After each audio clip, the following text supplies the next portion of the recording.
All right. Alrighty, welcome, everybody. I can't talk. How's everybody feeling? You all okay? Ooh, quiet crowd today. Yeah? Good. There we are. Yeah, woo. Welcome to today's workshop. Thank you so much indeed for joining me on this Sunday afternoon and morning, wherever you are in the world. Just to start off with a quick show of hands, who has been to one of these before? I can see a few familiar faces in the crowd, but can you give me a little bit of a wave if you've been here before? Yep. Awesome. And who's here for their first time today as well? Anybody here for their first one? Awesome. Glad you could all make it. Cool. So my name's Rachel. Uh, awesome. My name's Rachel. I'm a vocal feminization coach. I've been teaching vocal feminization lessons for around about the last 3 years, both independently. I have my own website over on transvoice.com is where you can find me. But I've also worked as part of the Seattle Voice Lab out in the West Coast. And yeah, I absolutely adore this job. It's been such a passion.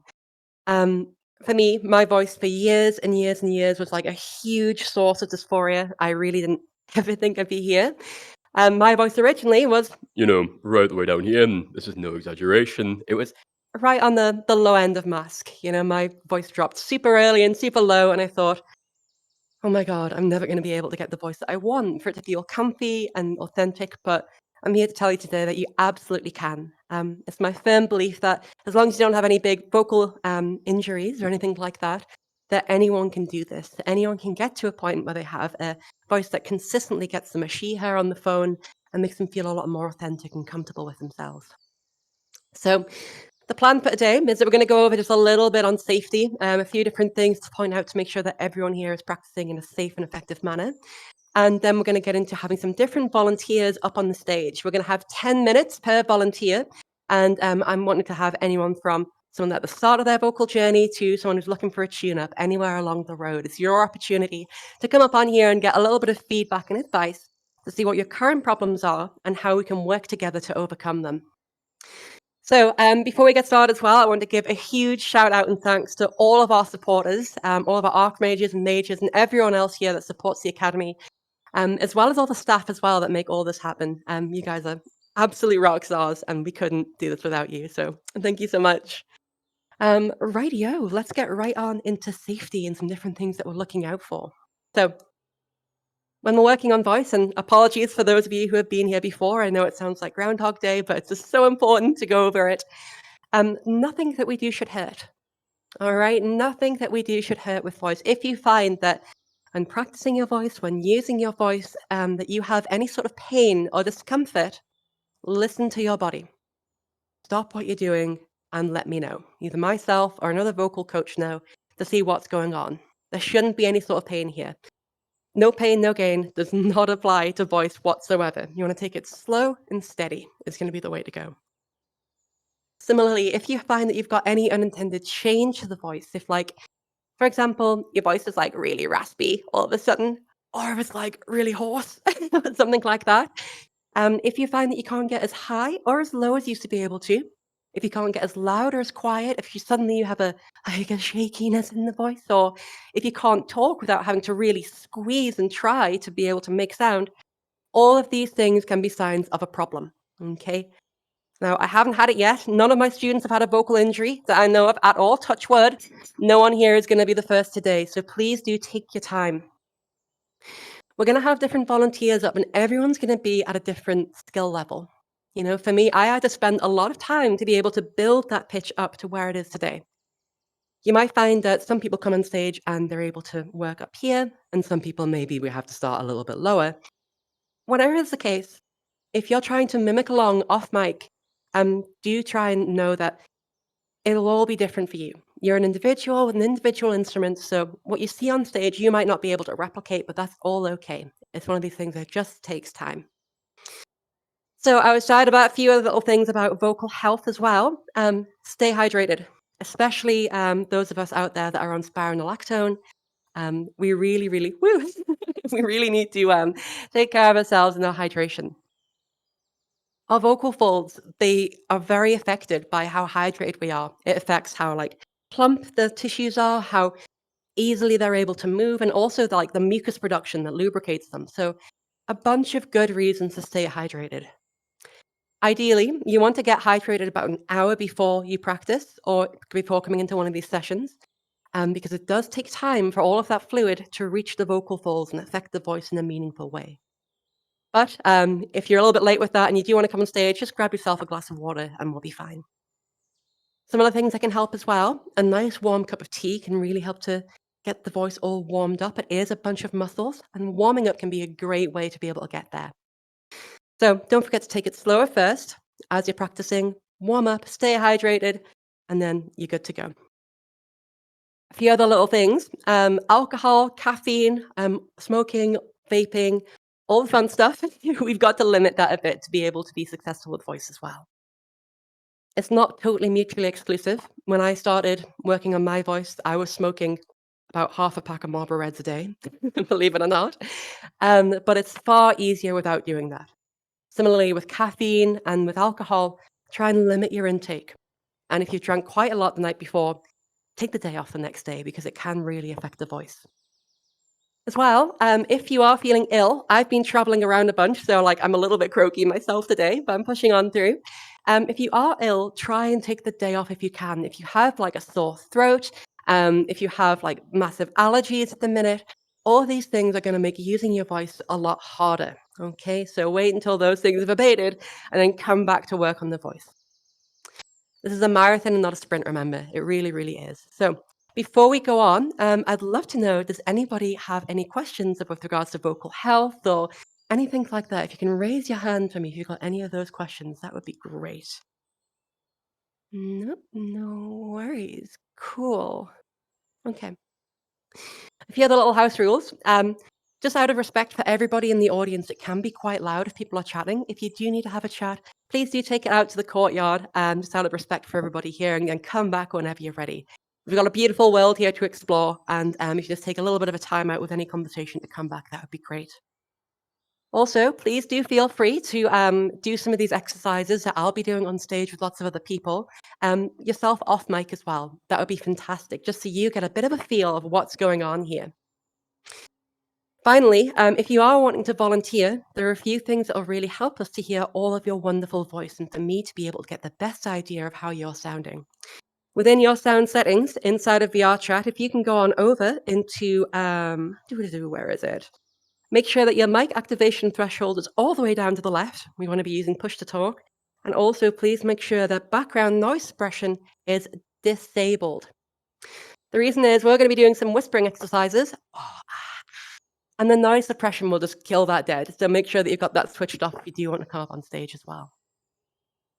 Alrighty, with all that said and done, I want to start off with just getting into some key terms real quick about voice that we're going to be using together.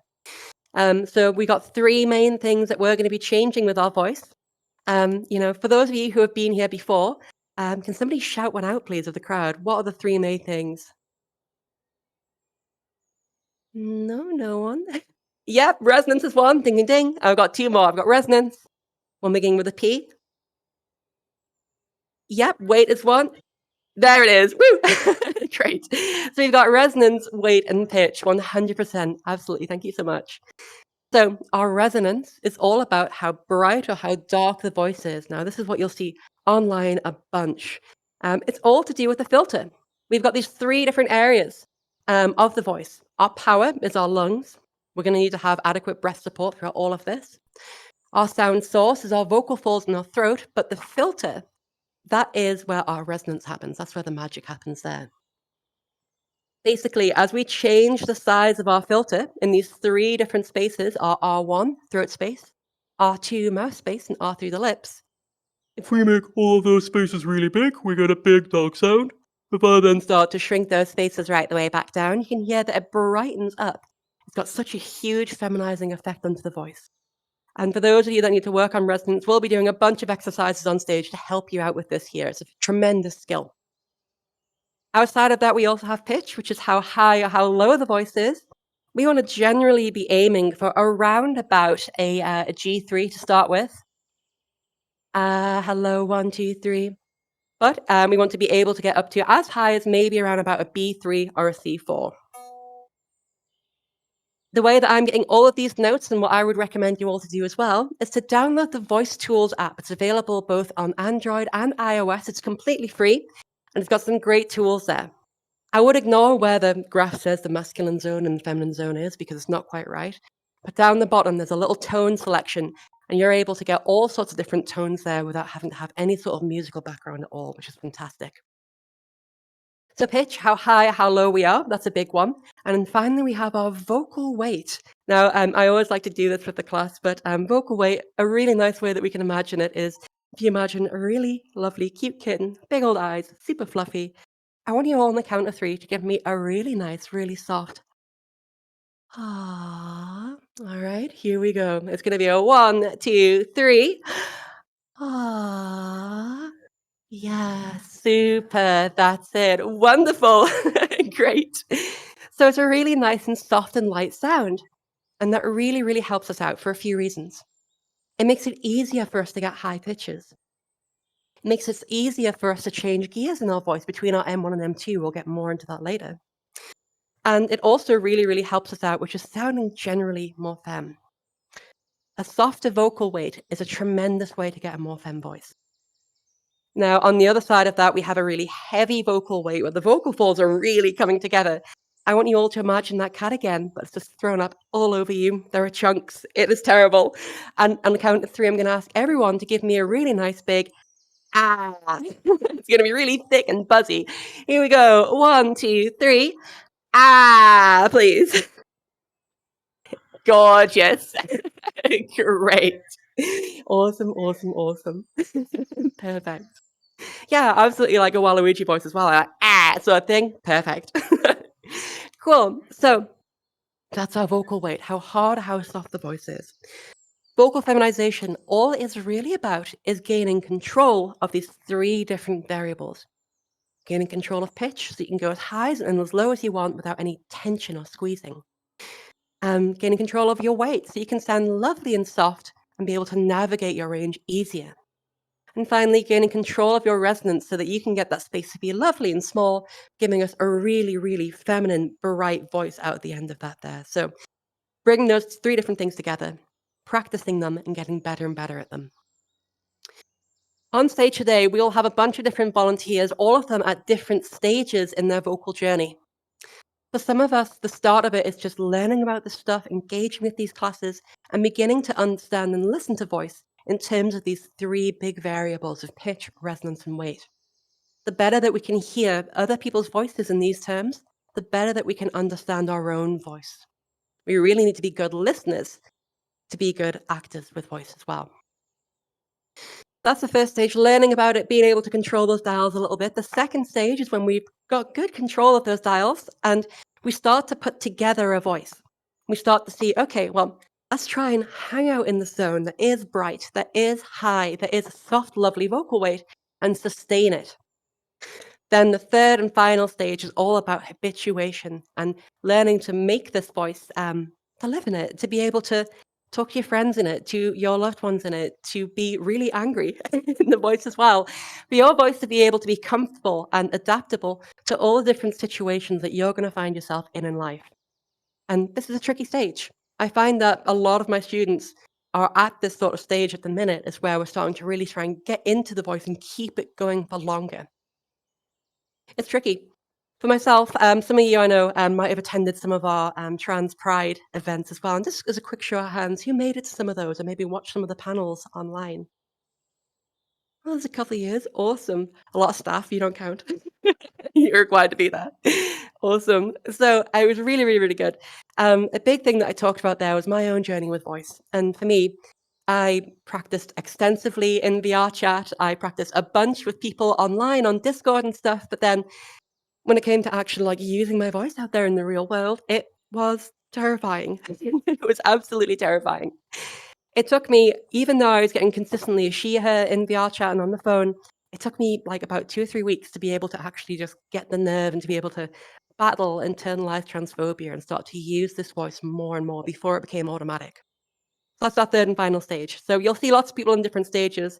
And we're going to have each of these volunteers come up here for around about 10 minutes apiece. I'm going to start a timer. And then, yeah, it should be a lot of fun. I'm just going to quickly change my settings so I can see more of you as well. Some of you aren't quite appearing yet. I'll be just a moment while I do. Oh, we'll also be asking all of you for questions in between the different volunteers that we have as well. So don't be afraid to hold on to those questions, and we'll try and get to as many as we can in between the different volunteers that we have as well. So without further ado, what I would love to do here is to pick our first volunteer. Could you please raise your hand if you're feeling brave and would like to come up on stage for a little bit of advice here of how we can work on your voice? Ooh, Aurora, you have got a big hand up there. Let's get you up on stage. If I can get a huge older round of applause for Aurora, please, that'd be great. Woo! All right, Aurora, feel free to sit, stand, whatever you like. Let me go on ahead and start this timer real quick. Awesome. Okay. How are you doing in it, Aurora? How are you feeling today? I'm good. There's no Feeling bad good? feedback on my mic, is there? No, you're sounding perfect. Not to worry at all. Okay, awesome. Alrighty, and the time starts now. So, Aurora, I'd love to know a little bit more about you and about your journey with voice. Have you been working on voice long, and how have things been? No, I haven't done any type of like actual training. All Hmm. I've really ever done is kind of just try to soften my voice some. And that's Mm-hmm. really it. As for like the actual training, like what you do, I've done nothing. Awesome. Okay, no worries. So what I'd like to start you off with is just a little bit of a light vocal assessment. We did some of these last time as well, but it's a really good way for you to be able to see where you can go with your voice and to see if you need to work on the foundation first of getting up nice and high, or if you can just get there already. So the first thing I'm going to ask you to do is to make a series of different sounds with me here. If you can make sure that you are unmuted and that you have all of that mic activation threshold and noise stuff sorted out, that'd be great. The first thing I'm going to ask you to Yeah, do already is did. to make a nice, comfortable sound. We're going to go from low to high. Have a little listen to mine and see if you can repeat after me. Oh. Can you give that a little go for me? Mm.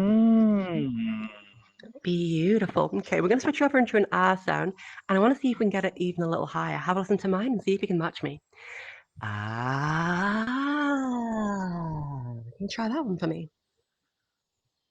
Ah. Cool, cool, cool, cool. Alrighty. We're now going to try and see if we can go to some specific notes here as well. Can you try and match me down here on this one, first of all? Right there, please, with a nice soft ah sound. Ah. Beautiful. Okay, here's the next one. Right there, please. Ah. You've got it. Good. Okay, here's the next one. You're doing great. Right there. Try that one for me. Ah. Aha, a little too high. No worries, though. Try this one again. There it is. Ah. Good. Awesome. Awesome. Okay. The next thing I'd like to do, you did great there. I want to see if we can take a look at our M1 and M2 together. So for everyone in the crowd, we've got two different ranges in our voice that we use, two different methods of using our vocal folds. Our M1 is everything from like, all of that stuff. Our M2 is our falsetto voice, our Mickey Mouse voice, the like high note and take on me. It's going to be our sort of stuff. Okay. I want to see, first of all, Aurora, if you can make the M2 sound. It's going to be kind of like a silly Mickey Mouse impression. Can you give me like a ha-ha, please? Ha Beautiful. That's perfect. All right. The next thing I want to do is see if your M1 and M2 are friends or if they've got a little bit of a disconnection. The first thing we're going to try and do is to make a big old voice crack. Okay, we're going to start up in that Mickey Mouse voice. We're going to bring it down and we're going to see if we can get like a yodely crack sound, something like this. Ah, we want it to crack really heavily. Can you try that out for me, please? Ah. Beautiful. Okay. Now, this next time, we're going to go from the bottom up and we're going to try and experience that break again. Ah, something like that, please. Beautiful. Perfect. Now, the next thing we're going to do is we're going to try and get rid of that crack. We're going to try and blend from our M1 up into the M2. And the trick to doing so is going to be having that lovely, soft, light vocal weight and plenty of air coming from our lungs. Have a listen to this. We're going to get nice and soft. And you notice there's no break there. Can you try that for me, please?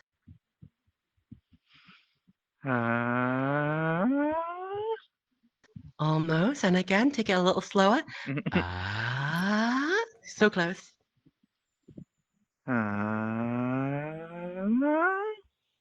Beautifully done. Okay, next one. This is a little bit harder. We're going to start up in the M2 and we're going to bring it down without there being a crack again. The trick once more is to keep it really nice and light in the vocal weight. Something like that, sighing through it.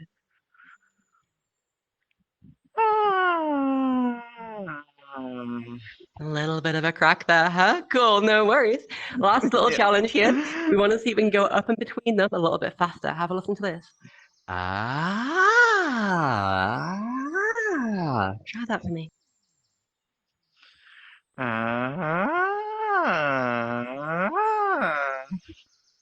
Almost a little bit clickier though, huh? No worries. Really, really good job. You did perfect, Aurora. Thank you so much. Awesome. So the purpose of this assessment is for you to start to see the different gears in your voice and start to feel where these are happening. I noticed that when we were doing the pitches at the start, that there were some of them that they're a little bit inaccurate. I think that some of that is just nerves. I don't think that you're tone deaf at all. But what I noticed is that as we got a little bit higher and higher, it got a little bit trickier. And I noticed a little bit of a feeling of like tension and squeezing as you approach some of those higher notes there. So the next thing to do was take a look at some of those gears to see how you could change between them. When you focus on it, you're able to get in between your M1 and the M2 without a crack, no problem. But when things start to get a little bit faster, it gets a little bit more clicky. So one of the first goals that I would like to set you is to explore the relationship between that M1 and M2 and start to see if you can get that lovely without a crack, both going up and down. That's a little homework for you. It's going to really help out with how brave you feel with your voice and where you go with it. So outside of that, the next thing I'd like to do is to see if we can do a little bit of an SOVTE together. This is a little bit of an exercise to be able to get your pitch where we want it to be and help to get your vocal folds working nice and effectively. Can you do me a favor? Can you try and make like a rolled R sound? It's okay if you can't, but I want you to make kind of like a if you can try that. Perfect. Now, was that with your tongue or is that with like your uvula, little dangly bit at the back? Try again for me and see if you can feel the difference. That was more of like the back of the throat. Yeah. Can you try it with the tongue instead? Yeah. I don't think I can. No problem at all. The other one that I want to do is going to be a little bit tricky again, and I encourage all of you to try this off mic as well, is to do a little bit of a lip trill with me. What we're going to do is make kind of like a hoarse noise like this. I'm putting my lips out forwards. I'm letting them be really nice and flat and relaxed. I'm just blowing air through them. Can you try that for me? Beautiful, you've got it. Okay, next I'm going to do that with a little bit of voice. If you find it's hard to maintain this, try pushing your cheeks a little bit forwards and it'll be easier to maintain. Have a listen to this. Can you try that for me?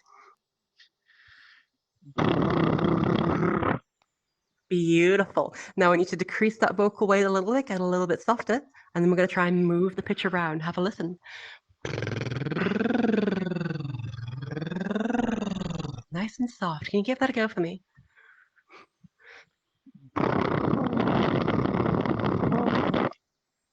Almost. I'm afraid we're getting a little bit of mic noise there as well. Do you have like a separate mic on your headset? Yeah, we've got just a little bit of like mic noise. Do you have a separate mic on your headset or is it all like attached? It's all attached. It's all integrated. Okay, no worries. I want you to try this once more for me. Try and aim some of that breath a little bit further down. And again,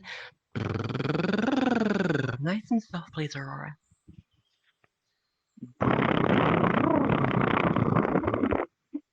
Cool. Awesome. One more little thing we're going to do here is we're going to try and take just a really nice, soft sound as in victory. Can you give me like a little one of these, like a nice old, like there's a microwave going or something? Good, awesome. Now we're going to take that, get even softer again, just like we have that little cat in our hands.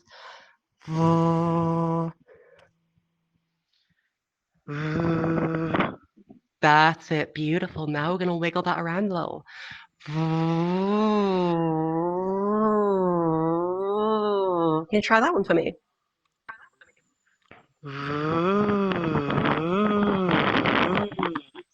Beautiful, well done. Okay, next little step here, we're going to set a target note. And we're going to start in the same place and get a little bit higher up. Have a listen to this. Can you try that for me? Try and get around about there, please, Aurora.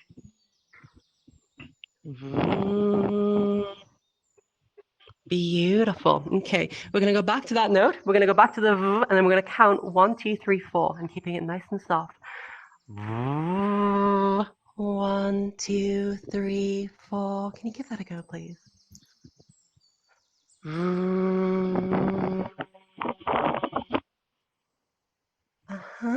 Remember starting a little bit lower, going up to the note, and then starting to count. Have a listen to mine once more. You're doing great.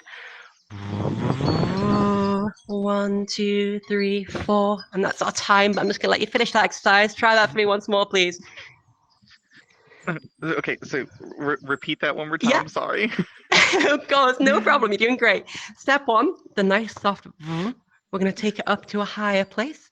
And then once you feel comfortable up there, we're going to start to count. We're going to stop the and you go 1, 2, 3, 4, just like this. 1, 2, 3, 4. Keeping it nice and soft. Okay.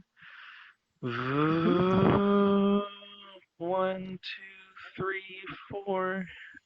Did you feel how you got up to the and then when you start to count, it almost went 1, 2, 3, 4. Did you feel it come down a little bit in pitch as you start to count there? Yeah. Cool. Awesome. Thank you so much. So what that is a big sign of for me is that where I would start off with you is to start off with getting those higher notes more comfy. I didn't hear any sort of signs of any sort of problems with your voice at all. What I did see was that as you're going up and up and up, that you had to increase your vocal weight, and I could hear this kind of squeezing in tension as you were going up to those higher notes. We got up there with a lovely soft SOVTE, and you can find out more about those SOVTEs in my first lecture that's over on the Trans Academy YouTube channel. But basically, there are a bunch of different exercises that can really help us to be able to discover and explore our range a little bit better and to teach us good vocal habits. So you were able to get up to the high note with that SOVTE, but as soon as you start to speak, it wanted to drop back down again. There was this gravity that was like pulling you down. So the first thing that I would look at is trying to get to those higher notes more sustainably, more comfortably, so that we're not always pushing and reaching whenever we want to talk a little bit higher. It's going to stop you from falling off with your pitch going down the way, and it'll give you a lovely firm foundation for setting your voice up generally. So take a look at some of those SOVTEs, practice the M1 and M2 blends, and you're going to start to be able to navigate and map out your voice in relation to pitch a lot better while keeping that vocal weight lovely and soft. Once you've got that down and you're able to go to maybe like a B3, really nice and easily, and count on the B3, something like this. 1, 2, 3, 4, 5. And if you can do that until the cows come home, then you're ready to start looking at resonance and start getting into this middle phase of finding that sound. So keep up with it. Really, really good start. And can I get a huge round of applause for Aurora, please? She did absolutely great. Woo! Thank you so much. Thank you. Thank you. You're so welcome. Cool. Before I let you go, Aurora, I just want to ask one thing. Do you have any questions on the back of what we were doing there? Not right now, no. Awesome. No worries. Thank you so much. You can take a seat. That's great. Awesome. Thank you. So what we're doing there, everyone, thank you so much. We did a little bit of an assessment. And if you're brand new to voice, if you're just starting to work out with voice, this is a fantastic place to start. The assessment that we did there, we explored the different ranges. We explored how we were able to navigate through that and how easy. Sorry, Daniel, I'd like to politely ask that you don't interrupt. Thank you, though. I appreciate your enthusiasm. So we were able to explore that and be able to see what was comfy for Aurora. And we also start to talk about some of these different techniques that we can use to improve that comfortability of being able to go higher and higher without having that pushing and that straining. So I'd love to ask on the back of that first volunteer there, does anybody have any questions in the crowd? I saw a few hands up over here. I'm going to start from this side. You can wave right at me, please. It's very easy for me to miss all of you with the different sizes of avatars that you've got. I do have a question for Rachel. Yeah. Oh, hello, Lucy. Rachel. Hi. What's your question? Yeah, hello. So, while voice training, I would like to know, how do you know, like, when your voice starts to crack? How can you actually tell? So you can establish, like, a limit that you can work so you overcome the crack? Yeah, sure. So the main thing is that you'll feel like this switch over going on inside of your voice. It's kind of like if we're yodeling, like that yodeling, that kind of feeling of like cracking. That's what you want to look out for. Yeah. If there's a sudden change in voice quality as you're increasing pitch, and all of a sudden it just goes and it shoots up to the moon, that's why your crack is starting to happen. So it should be quite obvious. If you're not feeling the crack and you're not hearing that sudden change in voice quality, then you don't need to worry. Then it's not happening for you. So get familiar with that feeling. Try and see if you can turn it on, like we did with Aurora. Try and see if you can get that crack intentionally. Then try and see if you can get rid of that and start to blend without that crack being there. So, for example, really obvious. It can get a little bit more subtle though. Like that second one, it didn't sound quite as obvious. It was a little bit more hidden, but I could still really feel it. And it was a big old jump in pitch. Another thing that can help you to detect that is if you're using like a pitch tracker or visualizer and you see that you're going up and up and up and up, and then there's a sudden like whoop, and it just spikes upwards. Yeah. Exactly. It's like that crack happens. Okay. Great question. Thank you so much. Any other questions around here, perhaps in the middle? Yes. Hello there, Naden. Shaden? I can't quite see. Hello. Hayden. Hayden, hi, cool. Rachel. Hi. I was wondering, in your opinion, would it be more harder if someone has dyslexia and dyspraxia compared to people without it? In your opinion? So, for sure. So the question there is, would it be harder if you've got dyslexia or dyspraxia to be able to voice train? It can be. I'm not too sure on the specifics of dyspraxia and how they affect the voice. But with my work with, lots and lots of different trans women, is that, a lot of us have some neurodivergency that comes along with being trans. I don't think that it prevents people from having a voice that can be absolutely fantastic. I've had some people who identify as neurodiverse and who may have had a little bit of a trickier time getting there sometimes, but have still gotten fantastic results. The main thing is perseverance. With dyslexia specifically, yes, absolutely. It's again something that's quite common in my student base. And it can really start to present itself when you're starting to do something like this, when we're starting to read, and we've got something like, when the sunlight strikes, and all of a sudden we're focusing really hard on reading while we're also focusing on trying to keep the voice where it is. So a top tip there is to familiarize yourself with the text first, read it through a few times, really get to know it, or if you already have like a poem or something like your address or a simple set of phrases, that can be easier for you to start to read and start to keep up with the voice in. Outside of reading, I don't find that dyslexia has too much of an effect, but there's also that there's a special type of font where it changes the size of the letters. I forget the name of it. I really should know it, but can really help with the legibility of that too. So familiarize yourself with the text, and that should help. But great question. Thank you so much. Yep, thank you. Any other questions on this side of the fence here?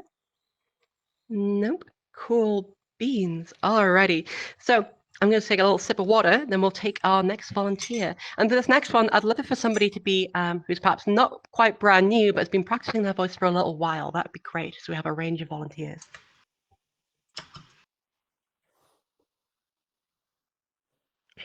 Okay, any hands? Anybody been practicing for a little bit? Aww.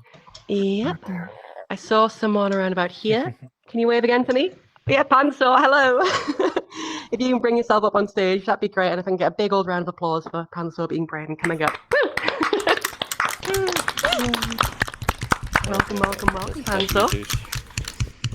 So, how are you feeling? Hello, hi, how are things? They're good. Things are good, good. Awesome. Let me go on ahead and start this timer here. Cool. And that's our 10 minutes just beginning there now. So, can you tell me a little bit about your journey with voice? How have things been, and what sort of problems are you encountering at the minute? I'm not really experiencing any problems. I'm just wanting to know if I can improve my voice. That's why I'm attending. Yeah, no problem. No problem at all. I can hear some really, really great things in your voice already. You sound fantastic. You sound like you're really nailing your resonance. You sound like you're really nailing where your pitch is as well. Can you tell me, can you see what's on the screen at the minute with that text there? Yes. Awesome. Can you do me a favor? I would love for you to go ahead and read from When the Sunlight all the way to Beautiful Colors for me, and I'll have a little bit of a listen as to what your voice is doing at the minute. Oh boy. When the sunlight strikes, raindrops in the air, they act as a prism and form a rainbow. The rainbow is a division of light, of white light, into many beautiful colors. These take the shape of a Beautiful. long round arch, with its path high above and its two ends apparently beyond the horizon. Great, awesome. I'm hearing really, really good stuff. I'd be very surprised if your voice got anything other than a she, her on the phone. Has that been your experience, that generally when you talk to people, you don't get misgendered? Awesome, awesome.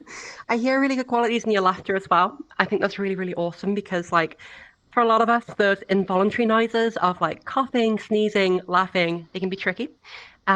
Your resonance is staying lovely and in place when you're breathing, like that is lovely and bright, which is fantastic. And your laugh sounding really, really authentic and comfortable as well. So outside of that, have you had any problems with projection, with, yelling and being able to be like, hey, hey, yo, and still be able to get that she, her on the photo? How's that been? I haven't really had to yell, Uh-huh. so No worries. Unknown. Cool. Can you give it a I little bit live of a in an go for me? apartment building, so Oh, okay. Cool. can't Can you really maybe yell. give me like a hey, hey, yo, just the one? Totally fine if Just not. how loud do you want me to be? Like a medium loud, like imagine that you're in a car park and you're trying to like talk to somebody across the other end of the car park. Hey, hey, yo. Sounding great again. Awesome. Your resonance is really nice and consistent there too. You're raising up the pitch with your projection, which is just fantastic. That's what we want to see. Honestly, I think you're absolutely nailing it, Pandasaur. There's nothing specifically that I would give you to look for. Yeah. Do you find that you're able to express yourself generally with being kind of like angry or annoyed, or just generally with your range of emotions that you can like flow with it really well? hmm Awesome. Yeah. I don't think that there's anything specifically that you should be looking for. And I think that with where you are, you can consider yourself done. A lot of the improvements that will come, and they will still likely come as well, just happen over time. I found that even after teaching for 3 years, that some things are getting easier for me still, that I'm able to get higher more easily, that morning voice doesn't affect me as much, and that, my laugh has changed as well over the last couple of years. So a lot of this for using the voice and being exposed to different scenarios, you'll get even more and more like fluid with the voice. But what I hear is it's very versatile, that you're able to yell, sneeze, cough, laugh. Your pitch range is fantastic. You aren't boxed in the way that you sound. Your resonance is superb, and your vocal weight is right where it needs to be. So, as far as I'm concerned, if you're one of my students, I would graduate you today. So like you are done. You're nailing it. Don't worry, you've got this. And I know that like dysphoria can often be like, it can be really difficult, but you sound fantastic. So I think that you are all good to go, really. Do you have any follow-up questions on the back of that? Actually, no. Cool. Well, really, really, really good job. And I think sometimes it's just really nice to hear from somebody that's like works on this specifically, that actually you're killing it. So really awesome work. If I can get a huge all round of applause for Pandasaur and all the hard work they've done in their voice, it's cracking. Might I add something? Nice job. I haven't actually done any actual training before I joined the sessions. I was doing mimic cry with a voice changer. Yeah. Awesome.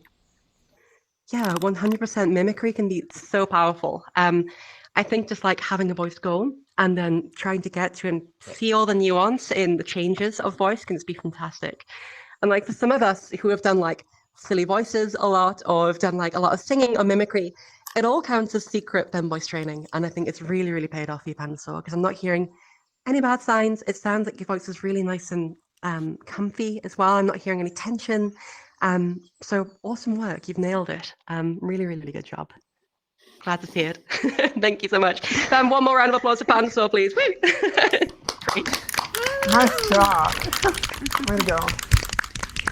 And I think like the lesson there as well is that there's like so many right ways to get to your target voice. You know, there are so many right ways there. That was quick. Cool. So did anybody have any questions on the back of that one there? I saw your hand go up there, Daniela. How can I help?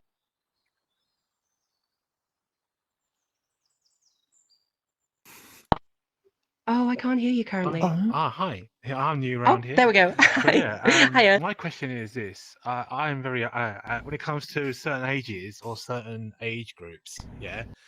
Does it? Yeah, because I'm 41 myself, you know, type thing, and of course I've always had this voice for a very long time. I would like to have a very feminine voice, or try to get a very feminine voice, but Yeah. is it more harder when you've been like had this voice for 41 years, if you understand my meaning? Yeah, totally. So the question there for everyone on stream as well is, That's my question. thank you so much. Danielle's had this voice, like a baseline voice, a natal voice, their old voice, for 40 years. And they're asking, is it harder because of the length of time that I've spent using this voice?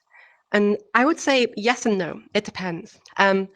I've been able to have the pleasure and privilege of teaching some people as old as in their mid and late 60s, and they've still had fantastic results at the end. What I tend to find is that anyone can get there, but it does take time. And if we spend a lot of time maybe not singing, not accessing our higher range, it can be a little bit more tricky to get up there at the beginning. So depending on where you can go with your voice currently, where your range allows you to go, and how you can navigate your M1 and how high you can get it, that may be a really strong starting point, you know, to be able to see, okay, I haven't been using those high notes that are available to me for decades. Let's start to work on those. And for example, I've had a student before who was stuck on like an F3, like this is about as high as they could go, full stop, like around about here. Oh God, come on, phone. They were stuck like here. So they go up, and right above there was where their breaks start to happen. By using SOVTEs and practicing with them, we were able to get right the way up into a B3. And how to be comfortable and accessible. It just takes time. All of us start at different beginning points on this race, and it's only a race against ourselves. So you may find that you need to invest more time just practicing getting up there before you start to work on things like bringing it all together. But you can absolutely do it. There's nothing stopping you. Outside of that, there's also a factor of habit.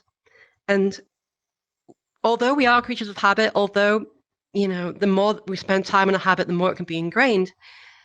If we make the decision to start really training our voice and we start to practice for half an hour a day, then we start to talk in the voice for maybe an hour a day, 2 hours a day. That building momentum is what gets us there. So it doesn't really matter, even if it's been like 50, 60 years that you've been using the same voice, you can still change. You can teach an old dog new tricks, to use the phrase.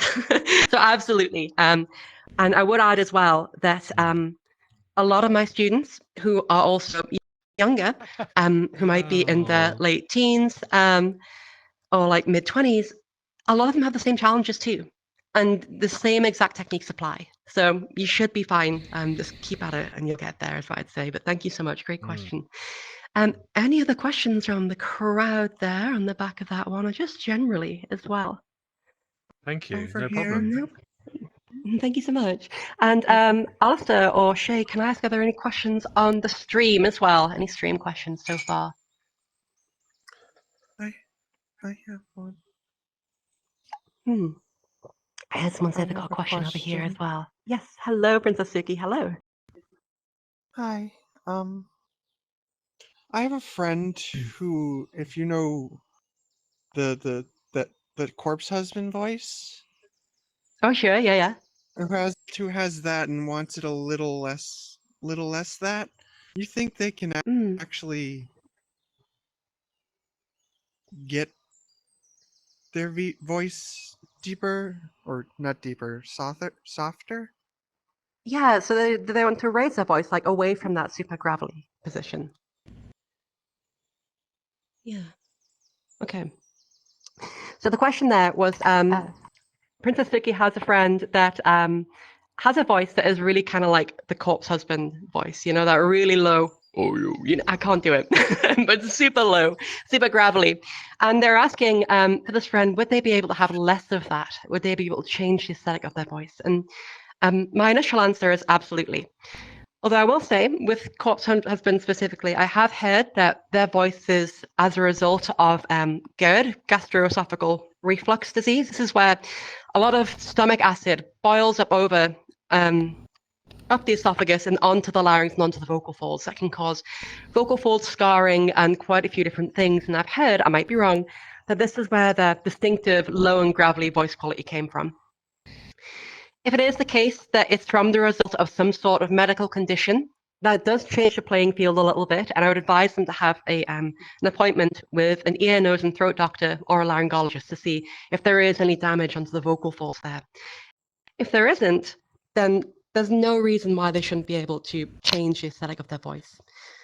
The techniques that we use in fem voice training are also applicable to other voices as well. Remember that my voice originally, was right the way down here, and I thought, yeah, no, there's no way that I'm going to be able to get it feeling like authentic and in a way that sits well with me. And for me, I don't even think about this anymore. So anyone can change their voice. In fact, when we learn how to speak, it's all through mimicry. As little babies, all we do is copy, copy, copy, and we land somewhere on a voice, somewhere in the continuum of pitch, weight, and resonance. There is no such thing as you having like a voice, like an intrinsic voice. People say, oh, they're a good singer because they're born with a good voice. It's not true. Although our instruments are different, there is so much that we can do, and we've just like thrown a dart at the dartboard and landed somewhere vocally. But by understanding voice, by making willful changes to our habits, we can do a lot to be able to change the aesthetic of our voice. So absolutely, great question. Any other questions there before we move on? And any questions online at all there, Shay, as well? Yes. I have a question over from Discord. Yep. Oh, we've got one online, yes. Perfect. Yes, please, Bart. I'll come back to you in just a sec. We actually have quite a few questions on Discord, so let's say it's 3. Awesome. Are you okay with me saying the 3, or? Let's do it. Yeah, absolutely. I love to get those people involved, 100%. All right, so the first question is, can it be bad for your fem voice if you end up switching between your mask and fem voice?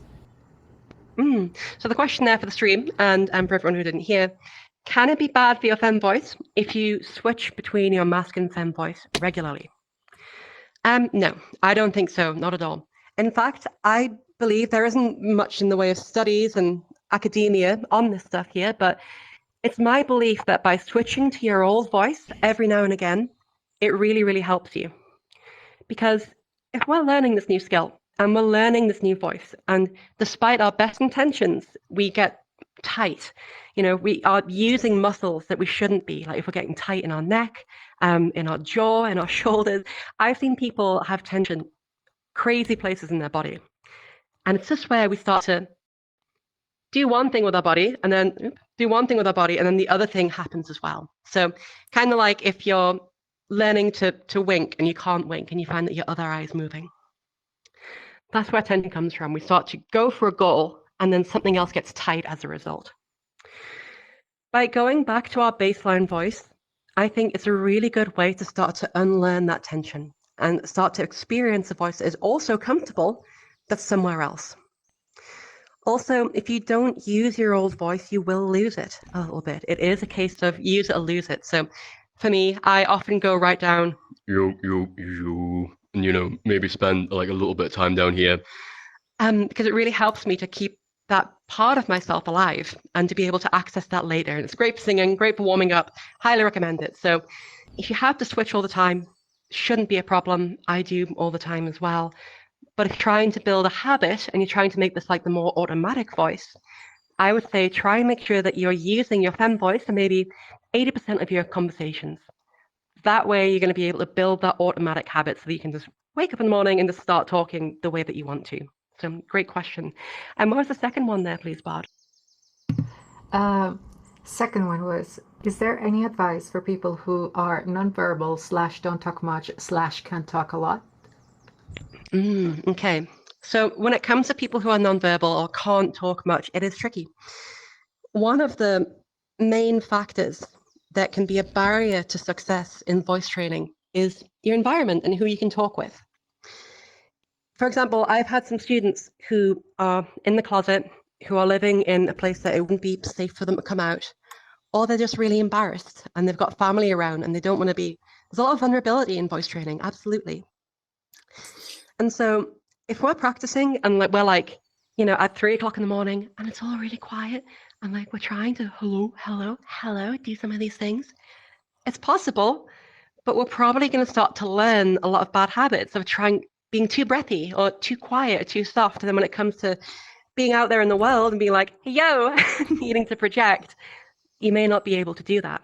It might need some more practice. And if you don't have time to talk to people, it's difficult to expose yourself to different scenarios where you'd express different emotions. So some things I'd recommend would be speaking and listening back to yourself, recording and listening back, reading plays as well. That can be great because there's a lot of dialogue, a lot of emotions in there, and trying to speak with friends in a safe place online. Many of my students practice in their car, and they'll drive to a place where it's secluded and private, and then they can really start to be comfortable in using their voice. So try your best to find your ideal practice space. Where is it that you can go where you're not afraid of anybody looking over your shoulder or hearing you? And try and see if you can get some of those conversations in. Another option as well, what I did when I started was I made an entirely new Discord account. And I went to some of these voice training servers. There's loads of them out there. Online vocal coach, linguistics, loads of communities. And I would just chat to people in the voice chat, or the academy as well. It's fantastic. And I would just chat to people. And if ever I felt like I was a little bit too anxious or afraid, I just knew that, well, at the end of the day, I can just never log into this account again and it'll be fine. So I hope that helps. Try and find the best place you can practice and get into the habit as best you can. And what was the other question, please, Bard? Really good question there, though. So the other question is a rather cute question. It is about someone saying that they prefer practicing their soft feminine voice, talking to animals, and so they wondered if that can be beneficial. Yeah, absolutely. So any practice is good practice. It's a thing. It's a numbers game. It's about how often we do it and also how well we listen to ourselves as we do it. So if you're talking to animals and you're talking to your pet and it's a really good way for you to get into the zone, excellent. If you're talking to an inanimate object, perfect. If you're talking to people online, even then, people are going to have the best practice, I think, because you're going to be in all sorts of different scenarios, as we said earlier, and be able to live in the voice a little bit more. But if all you can do at the minute is talk to your dog or your cat or your goldfish, it all still really helps. So I think that no practice is bad practice, as long as you record yourself, you listen to yourself, and you fix the problems that you hear.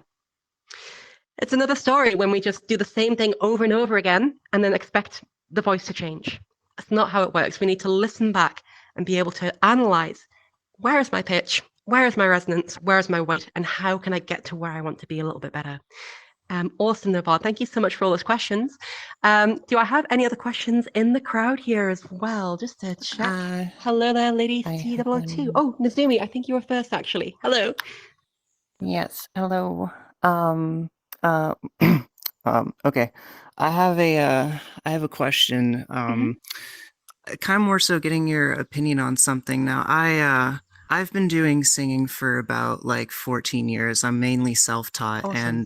And I've been doing voice feminization for only about a year now, and I'm a little self-conscious about it, but basically my question is, if you've done singing for so long, is there like any like profound differences or struggles when you're going from that into voice feminization? Because I've only ran into like a few per se, but I don't know, but absolutely. I just found it kind of interesting. I wanted to get your take on that.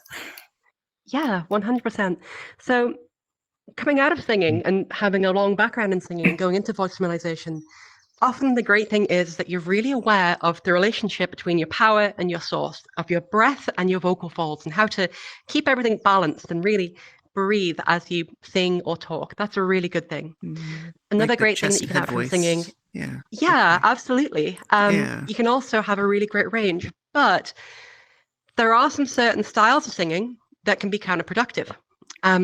One of the big ideas in singing, especially with some like choral stuff or like opera stuff, is making space or having like a low larynx. So, for example, if I'm doing something like a little bit more like opera, like when I'm doing that sort of stuff, I'm making a really big space. I've got a super dark resonance, but the sound is huge. Now, if I'm in the habit of doing that and all of a sudden I've got to raise my larynx, get my tongue nice and high and reduce that space, it can be trickier. I find 9 times out of 10, though, you just have more versatility rather than bad habits. And everyone is going to start off with 1 or 2 bad habits or little hurdles that they have to overcome. So I don't think it's a bad thing at all. I think it can be a really, really good thing, generally speaking. And The if main it's thing is unlearning okay, that space. Yeah. if it's okay, there's one thing I wanted to like kind of ask as well is how since I have that background, whenever I do my voice, sometimes I accidentally go into a falsetto if I go too high. So I can't I have a hard time going up in pitch sometimes because Yeah, I'll yeah. go into a weird falsetto mixed kind of voice and it sounds a little too Yeah. like breathy. Do you have any advice of how I could like have that not necessarily happen or anything I could do to like help with that or Yeah, totally, totally. So the main thing is, I think, is to spend some time with a pitch analyzer or a spectrogram and start to see where you feel that the tone of the voice shifts a little bit in a way in which you don't want it to. Is it at like 260 hertz? Is it 270? Is it 280 or above? Start to know where that begins to occur. Although I say we want to stay in our M1 generally, and that is true, we want to spend 95% of the time in the M1, going into the M2 isn't a bad thing. Our M1 and M2, they aren't completely distinct. They are on a little bit of a spectrum going between them. And so when we talk about the mixed voice, that area, that blendy zone that we were working with Aurora to try and get that, there is no one specific place where it becomes M2 or becomes full head voice. Listen to the tone of the voice, listen to where it comes in, and every now and again, a bit of M2 is great. It's what we want. If we're laughing, if we're sneezing, if we're coughing, we want that sound in there. So it's not evil. It's not a bad thing. But I would say if you find that your head voice or your M2 is a little bit too fluty or a little bit too breathy, try and see if you can regulate that with some SOVTEs. The straw in the water is especially good for this, and the lip trill is awesome. Just to keep that airflow the same as you go through and to keep that aesthetic where you want it. The final thing I do is start to get into the habit of a few different phrases. If it's like a hi, and you don't like how that's sounding, it's leaning a little bit too at the start. Hi, hi, hi. Try and change it around, mess around with your resonance, mess around with your weight, and see how you can get it sounding a little bit more authentic to you. Have that key phrase, go back to it, and that can be a really good way to kind of resolve that problem. But really, really awesome technical question. Cool. Thanks so much. I saw another question here. I think Lady CO2, I think you're next. Yes, ma'am. Just out of curiosity, do you have any advice for the military and/or veteran community who wishes to undertake this journey in vocal feminization? For a lot of us, we have really put a lot of strain and stress on our voices due to the environments we've had to work in, or even due to some of the loud machinery or combat scenarios we've had to operate in, and we have really kind of pushed our voice to its limits in more ways than one, and really trying to be able to hone that in can be a bit challenging. Do you have any advice for them? Really, really, really awesome question. So it depends on the specifics. There's a lot of different moving parts of practicing while in the military and not. I've had a few students who've been in active service, and a big thing that helped them out with the transition was getting the forms done, getting all that stuff sorted out so that they could know on paper, at least, they're not going to get anything weird for having longer hair or, violating uniform or anything like that. And that could help them feel a bit more comfy. With regards to the overuse of voice, if you've been yelling a lot, if you've been kind of abusing your voice quite a bit, this also goes out for like amateur rock singers who have been belting super high notes and screaming and all that stuff. Take it slow would be the start, I'd say. If you find that there is a real hard break in your range and you can't get too high at all, or if your voice feels a little bit, not too plastic as you get up there, it may be a good idea for you to have a conversation with an ear, nose and throat doctor or a laryngologist to get scoped and see what's going on. When we abuse our voice, when we get too loud too often, a few different things can happen. We can have a hemorrhage of the vocal folds where the vocal folds bleed. We can have the development of nodules or polyps, which is where there's a little bit of tissue. Like if you imagine that you've been wearing a shoe that is really not well fitting, you're going to get like some scar tissue on the back where that friction happens. And this is what can happen on the vocal folds.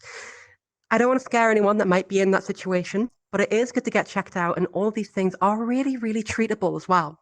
So if you're concerned about your vocal health, get yourself checked out first, make sure that you've got a nice clean slate, and then start off with the exact same things I was talking about earlier, those SOVTEs, and gently moving the voice upwards and exploring your range is going to be the place to go. The same techniques apply. So see how you are with health, then go for it. You shouldn't have anything stopping you. Awesome. I'm afraid that is us just about up to time today, but I do want to thank everyone so much for coming along today. We'll have another one of these sessions in 2 weeks. I want to also say thank you so much to all of our volunteers and again, all the staff who work here to make this happen. It's an absolute pleasure to be up on the stage and be able to help you all. And I just want you all to know as a closing thing that you got this. You're capable of so much more than you know. Keep up. You can find me over on transvoice.com. Keep practicing, keep doing it, and I hope you all nail your voice goals. But apart from that, have a great rest of your weekend, everyone. Take care. Bye for now. Thank you.